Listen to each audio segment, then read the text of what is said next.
Right now, as Badgers paint the town red for homecoming, we take you to one tailgate offering more than just burgers and hot dogs. Also, with a little more than a week until Election Day, we're looking at the celebrity star power stumping in Wisconsin. Plus, how a program at the University of Wisconsin-La Crosse is preparing students for a career in the culinary arts. Welcome to News 3 Now at 6. Good evening and thanks for joining us tonight. And to my fellow Badgers, happy homecoming. The game is set to start any minute now, but as the homecoming festivities started earlier today, one tailgate used the large crowds as an opportunity to bring awareness to opioid overdoses. Our Ellie LaLiberte was at the event today and shows us what organizers are trying to do to help. Instead of things like hot dogs and hamburgers at this tailgate, you'll find Narcan. It's the emergency treatment for an opioid overdose. The Ready to Rescue initiative is working to help break the stigma around opioid emergencies and helping to teach the community on how to respond. More than 80,000 people in the U.S. die from opioid overdoses every year, about 1,500 right here in Wisconsin. But this tailgate works to recognize the signs of an opioid emergency, the importance of raising awareness for college-age students, and how to use and access Narcan. It's so important for us to find engaged audiences and really be able to provide meaningful education, meaningful information to them so that ultimately they can make the choice to be prepared. Narcan is available over the counter and can be found at places like Walgreens and CVS. UW-Madison also has 12 locations on campus where you can get it for free. Tonight on News 3 Now at 10, I speak with a mother who lost her sons to an overdose and how she's trying to now raise awareness. Reporting in Madison, Ellie LaLiberte, News 3 Now. Ellie, thank you. Let's get a look at those first warn forecasts with meteorologist Blaze Keller. Hey, Blaze, if people are heading out to the game tonight, might need to bundle up a little, right? Yeah, maybe take a light jacket. You know, we sent a little push alert to your phone if you have the News 3 Now weather app, letting you know that while kickoff here, we're expecting temperatures to be right around 51, 52 degrees, and we're a little bit cooler than that, actually, in the Madison area. We're at 48, but we are at 52 in Beloit. So, yeah, light jacket tonight and through any of the after game kind of festivities, you'll definitely want that light jacket, as clear to mostly clear conditions are going to allow our temperatures to quickly cool off into the 40s and then further into the low to mid 30s by early Sunday morning. But let's jump ahead to next week, because we're going to remain quiet for the rest of this weekend. Monday, Tuesday, we have isolated rain chances, but Wednesday looks like the best chance for more widespread, maybe soaking rain for southern Wisconsin. We're also going to be watching carefully if we have to make Wednesday an alert day, as a cold front is going to be cutting through the area, with temperatures expected to be in the upper 70s, if not the low 80s. We could have enough ingredients to maybe squeeze out a severe thunderstorm or two as this line pushes through Wisconsin, beginning early Wednesday afternoon at the earliest through at least the evening and overnight hours, wrapping up by early Thursday morning, if not by the late morning hours. And an additional maybe quarter to 3/4 of an inch of rain will be possible, which is some great news because it has been a very dry October here across essentially all of the state. But tonight, though, we're remaining dry, as I said, we'll eventually settle into those 30s. We're going to track out even more rain chances in the extended forecast. Blaze, thank you. We will check back in soon. A man turned himself in early this morning after allegedly biting part of another man's finger off outside of a downtown Madison bar. Madison police officers were approaching the Soto nightclub on North Henry Street just after 2 a.m. when they were told a 23-year-old man had had his finger bitten off. He was taken to a local hospital for further treatment. Police identified a 34-year-old man as a suspect. He left the scene before officers arrived. Police said he later turned himself in. The man faces several charges, including battery, disorderly conduct, and causing mayhem. A Grand Marsh man died Friday morning after his vehicle collided with a semi-truck in the township of Del Prairie. It happened just after 6 this morning near the intersection of State Highway 23 and County Highway B. The man was identified as 34-year-old Glenn Tosh of Grand Marsh. He died at the scene. The driver of the semi was taken to the hospital. And Madison police are still looking for information after a person fired a gun inside Westtown Mall Friday morning. Police said 2 people were near a cell phone store when one of them pulled out a gun and fired a single shot at the other. Those 2 people then allegedly ran out of the mall and got into a car. No injuries were reported, but several stores went into lockdown following the incident. And as police continue to investigate, anyone with information is asked to contact Crime Stoppers. That phone number is 608-266-6014. On the second to last weekend before Election Day, the presidential candidates are vying for votes in Michigan, which could hold the key to victory. CBS News correspondent Christian Benavides reports from Miami. Former President Donald Trump and Vice President Kamala Harris returned to Michigan to fight for the state's 15 pivotal electoral votes. I'm here today with a message of hope for all Americans. With your vote in this election, we will end inflation. And you know what? It's we, not me. We will stop the invasion of criminals into our country, and I will bring back the American dream for your children and for yourself. It is a people-powered campaign. We will win because we know what we stand for, so we know what to fight for. In Kalamazoo Saturday, the Democratic presidential nominee is campaigning for the first time with former First Lady Michelle Obama. In this amazing woman, our Vice President of the United States, the next President of the United States. Harris and Trump are trying to woo Michigan's more than 8 million registered voters, including a large Arab American and Muslim population, keeping a close eye on Israel's war against Hamas. The former president was set to later appear in State College, Pennsylvania, as the candidates shuttle back and forth between battleground states. On Sunday, Trump returns to his hometown, New York, to hold a rally at Madison Square Garden. Cristian Benavides, CBS News. Now, Pennsylvania has 19 electoral college votes that are also widely considered essential to reaching the 270 needed to win the White House. In 2020, both Pennsylvania and Michigan flipped to Joe Biden, helping lead him to victory over the incumbent President Donald Trump. As the sprint to Election Day continues, Wisconsin stays at the center of the race with a slew of campaign visits coming up. Democratic vice presidential nominee Governor Tim Walz will return to the Dairy State next week in a push to boost early voting here in Wisconsin. The Harris-Walz campaign announced that visit on Saturday. Walz will make a stop in Waukesha Monday morning and will end the day in Manitowoc. The Republican mayor of Waukesha, Sean Riley, recently endorsed Vice President Kamala Harris. And Vice President Kamala Harris is scheduled to hold a rally on UW-Madison's campus on Wednesday. Harris will be joined by musicians like Gracie Abrams, Mumford & Sons, Remy Wolf, and members of the band The National. An exact time and place for that rally have yet to be released. And meanwhile, former President Donald Trump will host 2 rallies in the Badger State next week. He is scheduled to speak in Green Bay on Wednesday. He'll be joined there by former Green Bay Packers quarterback Brett Favre at the Resch Center. Trump will also be in Milwaukee on Friday for a rally at the Pfizer Forum. That's the same venue where he was nominated at the Republican National Convention this summer. And we also just learned his vice presidential nominee, J.D. Vance, will speak in Wausau on Monday. All that star power in town comes as celebrities on both sides of the aisle are making their final endorsements ahead of Election Day. Just last night, Beyonce appeared at a Harris rally in Houston. She joins other pop stars like Taylor Swift and billionaires like Bill Gates and Mark Cuban in supporting the Harris-Walz ticket. Our Ellie LaLiberte sat down with Cuban today to talk about the rising star power and how it could impact the election in this final stretch. People who have had success, I think, can send a message that here's what's important to me. And if it's important to you, go out and vote. It's really just about get out the vote. And I think that's what's going to make the difference in Wisconsin and Pennsylvania. Now, Trump has also seen an outpouring of celebrity support recently. He has musicians like Kid Rock and Jason Aldean in his corner, along with billionaire Elon Musk and former NASCAR racer Danica Patrick. Coming up next on News 3 Now at 6, we take you inside a culinary program in La Crosse, Wisconsin, looking to offer a new set of careers to the community. That's coming up after the break. For over 30 years, Denver Mattress has been improving the sleeping lives of millions, one night at a time. And during the pre-Black Friday sale, save $100 on every $1,000 you spend. Or get 60 months no interest and free shipping. Denver Mattress, the easiest way to get the right mattress. I'm sick and tired of getting ripped off by career politicians. And Tammy Baldwin, she's one of the worst. Baldwin's in bed with Wall Street. While she sleeps in her girlfriend's $1 million condo in New York City, Wisconsin families are getting hammered by high inflation and handouts for illegal immigrants. Tammy and her girlfriend are living large while Wisconsin families foot the bill. Frankly, it's time for Tammy Baldwin to go. I'm Eric Hovde, and I approve this message. Join my team and give today. How extreme is Todd Novak?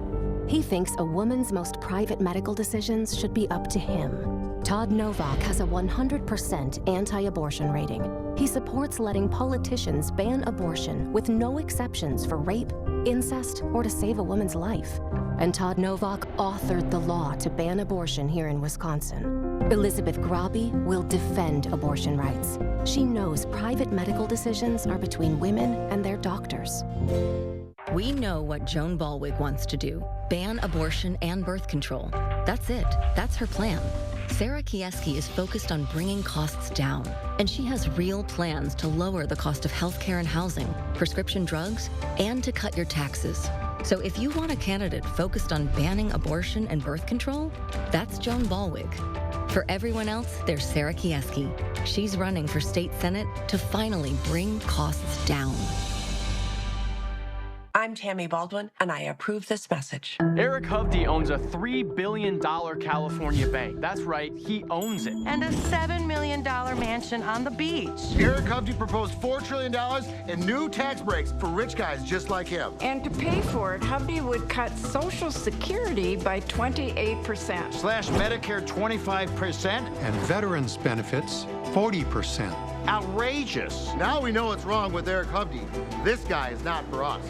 For over 30 years, Denver Mattress has been improving the sleeping lives of millions, one night at a time. And during the pre-Black Friday sale, save $100 on every $1,000 you spend. Or get 60 months no interest and free shipping. Denver Mattress, the easiest way to get the right mattress. You're watching News 3 Now at 6. Welcome back. In lacrosse, the Culinary Arts Academy is a capstone course offering for students interested in culinary, hospitality, and tourism careers. And while the program is still in its infancy, it's already leaving a lasting impact. Allison Forget has more. Hospitality and tourism industry is one of the biggest industries in our economy, and there's always a need for people to go into that. So it's a great way to offer students kind of a exploration pathway into what those careers might look like. La Crosse's Culinary Arts Academy, preparing students for their next steps after high school. It is something that we have been working on for the last nearly 2 years, but been able to kick off this fall. Using curriculum from a national food service program, students learn advanced kitchen skills that they can bring into a professional setting. While cooking techniques are a focus, the overall goal of the academy is to make students career ready. We also focus a lot on what does it look like to be a professional in hospitality and tourism. So really working on professionalism, communication, teamwork, working under pressure. The academy came to be thanks in part to an agreement with Western Technical College. When Western dissolved its culinary program, Rotarine proposed that the La Crosse School District use the space. Our facilities in our high schools are residential kitchens, and while they work well, they are limited to what we can do. So having access to a multi-million-dollar industrial culinary space is truly a gift. It feels more professional, and so I think the students act more professional. And students are already seeing growth in both their cooking and communication skills. Some of our classmates don't go to the same school as me, so like communicating with them was like a hard thing. Further on, we got to know each other and communicating more and making our dishes way better.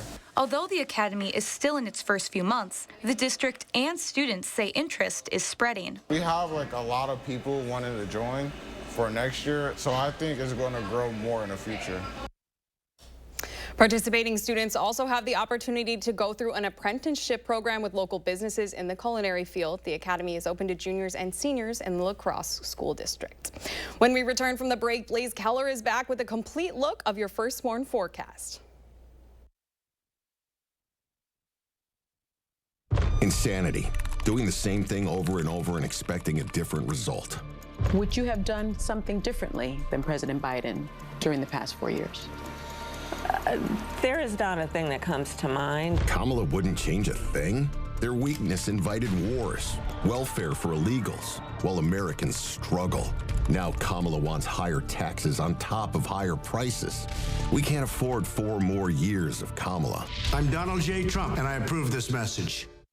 We need leadership focused on addressing rising costs, prioritizing quality schools. But Elizabeth Grabi, endorsed by a group that would take power away from local school boards and put state bureaucrats in charge. And Grabi's backed by extremists who wanted to defund the police. Elizabeth Grabi, dangerously out of touch. Todd Novak is our trusted independent voice, helping families with rising costs, delivering funding for local law enforcement and emergency services, investing in rural broadband and our schools. Todd Novak for Assembly. When I was 27, I was diagnosed with MS.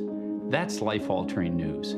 I had to prioritize my health and start taking medication. Back then, these cost $6,000 a year. Now the generics cost 5 times that. Senator Baldwin claims she's fighting to lower drug prices, but she's taking millions from Big Pharma and works for them. I'm not taking their money. I'm Eric Hovde, and I approve this message.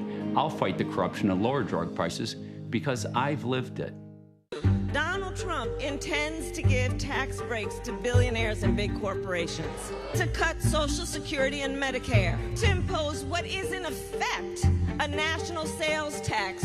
When I am president, I will bring down the cost of groceries. My tax plan will give 100 million more Americans a tax cut. And unlike Donald Trump, I will always put the middle class and working families first.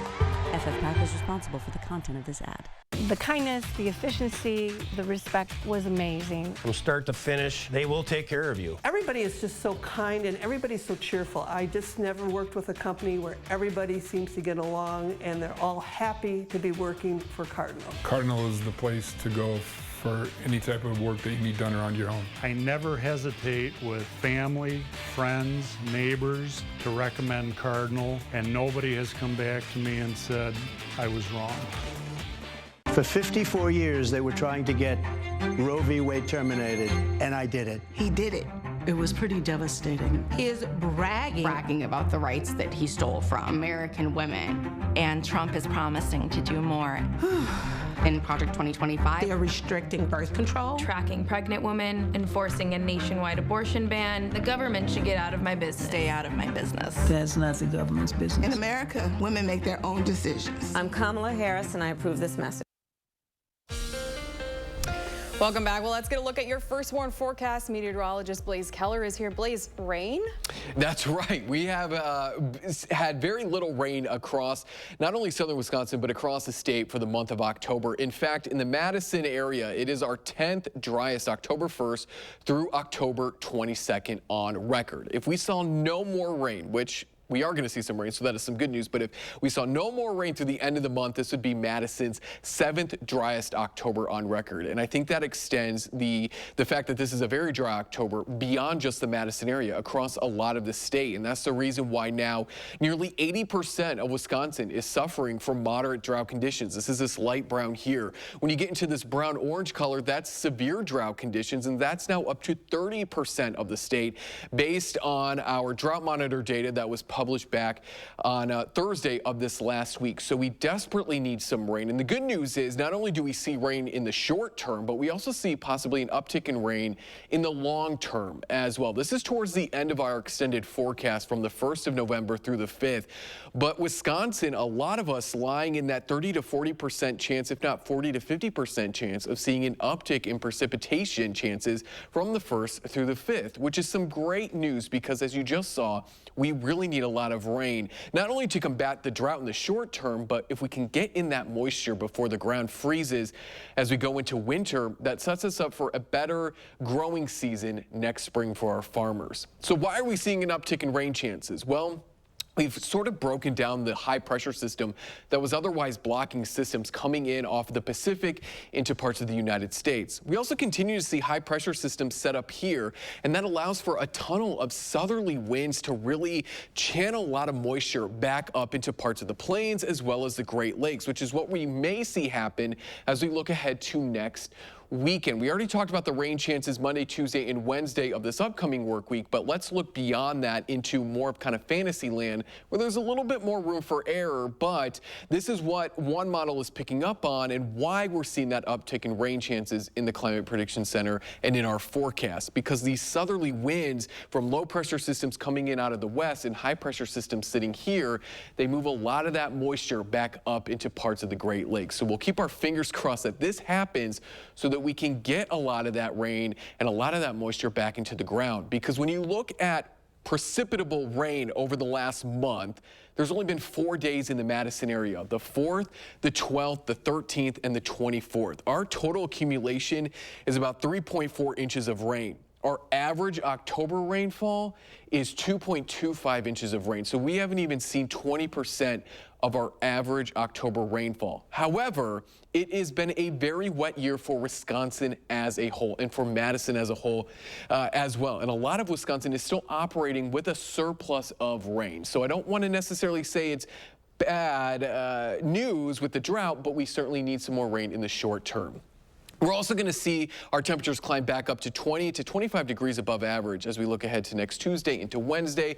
That's when that cold front passes, which is why we could see some severe weather actually Wednesday into Thursday. So stay with News 3 Now. We'll keep you updated. We haven't issued an alert day yet, but as temperatures flirt with almost 80 degrees both days, we do have a lot of those necessary ingredients.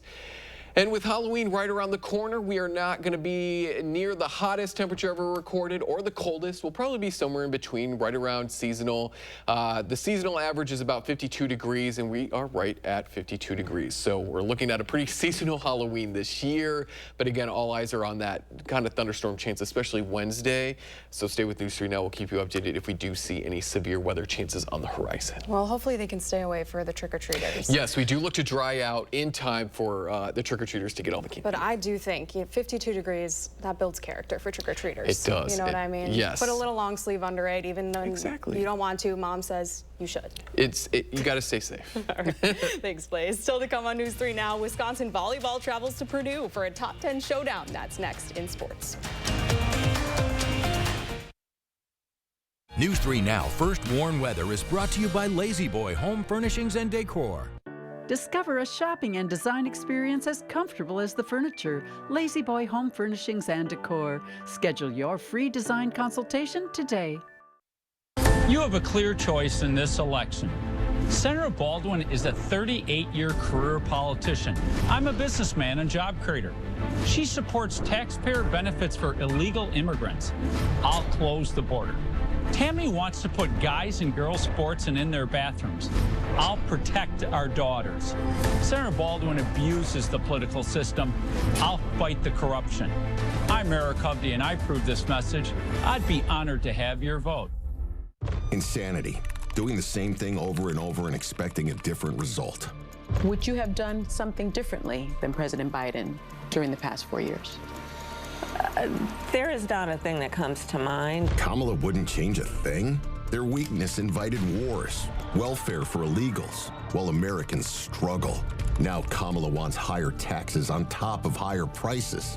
We can't afford 4 more years of Kamala. I'm Donald J. Trump, and I approve this message. Announcing the winners of Madison Magazine's Best of Madison Readers Poll for 2024. Congratulations to North and South Seafood and Smokehouse for their wins in the food and drink category, including gold for Best Barbecue. See all the winners on MadisonMagazine.com. For 52 years, they've been trying to get Roe v. Wade into the states. I did a great service in doing it. You want to talk about this is what people wanted? Pregnant women suffering from a miscarriage being denied care in an emergency room because the healthcare providers are afraid they might go to jail, and she's bleeding out in a car in the parking lot. The freedom to make decisions about one's own body should not be made by the government. FFPAC is responsible for the content of this ad. How extreme is Todd Novak? He thinks a woman's most private medical decisions should be up to him. Todd Novak has a 100% anti-abortion rating. He supports letting politicians ban abortion with no exceptions for rape, incest, or to save a woman's life. And Todd Novak authored the law to ban abortion here in Wisconsin. Elizabeth Grabe will defend abortion rights. She knows private medical decisions are between women and their doctors. I'm Tammy Baldwin, and I approve this message. I am a strong believer in pro-life. I am totally opposed to abortion. Eric Hovde supports abortion bans. Republican extremists in the Senate already want to ban abortion nationwide. No exceptions for rape or incest.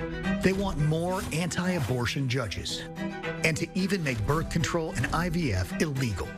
I am totally opposed to abortion. We can't trust Eric Hovde. The final sprint to Election Day is on, and News 3 Now this morning is focused on the races and the policies that matter to you, the voter. We're taking a look at both sides of the issues and where the candidates stand so you can cast your vote with confidence. 3 for the people, only on News 3 Now.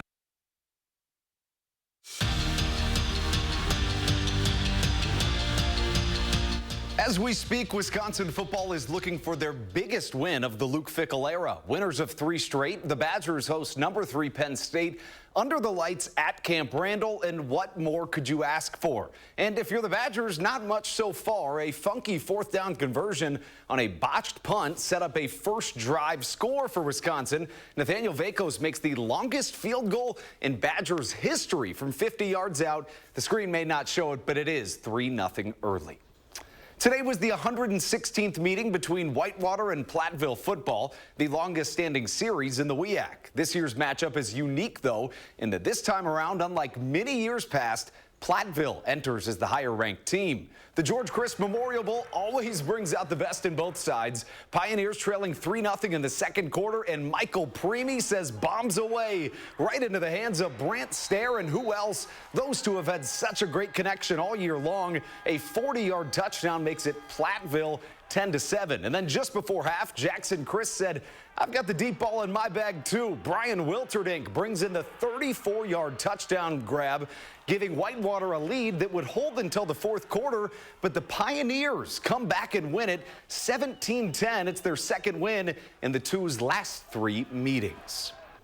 Purdue scheduled today's volleyball match against Wisconsin at their basketball arena, which seats more than 5 times as many fans as their home gym. As if that didn't make it a big enough matchup, it's a top 10 tilt, and oh, by the way, it was nationally televised. But despite all that, Wisconsin won the first 2 sets, and then in the third, in front of 14,000 plus, Charlie Furbringer and Sarah Franklin keep balling on the biggest stages. Poetry in motion and impossible to stop. Later, more from the same duo, and they are dynamic. Furbringer puts it on a platter, and Frank the Tank, she does the rest. Wisconsin wins it in straight sets, and check this out. How about a post-game mood? I think that pretty much sums it up from Mackey Arena. And the Packers game tomorrow is a little bit different than this situation. It's a little bit of a trap for Green Bay. They're 5-2. They're going to Jacksonville to play a 2-5 Jaguars team led by Trevor Lawrence. On paper, it looks like an easy Packers win, which is exactly why I say the Packers need to bring the pressure. Feels like it could be set up for a potential trap game, but we'll focus on that tomorrow. Tonight, all eyes on Penn State and Wisconsin. So far, so good for the Badgers. Very exciting. Hopeful as a Badger myself. Absolutely. I think they may be able to pull it off. Well, fingers crossed. I'm focused on Halloween. Okay. Do we have our costumes? I don't. Okay, me either, actually. So we got to figure that out. I'm just going to buy candy. As an adult, I'm just going to buy the candy and then eat it. But not dress up. Give it out, though? No. We don't have kids in our condo. Fair. Keep it all for yourself. He's like, no, I'm not. No. Only because we don't have kids. I hear you. Yes. Well, it'll be okay. Yes. Yeah. Halloween's looking pretty good. Seasonal, low 50s.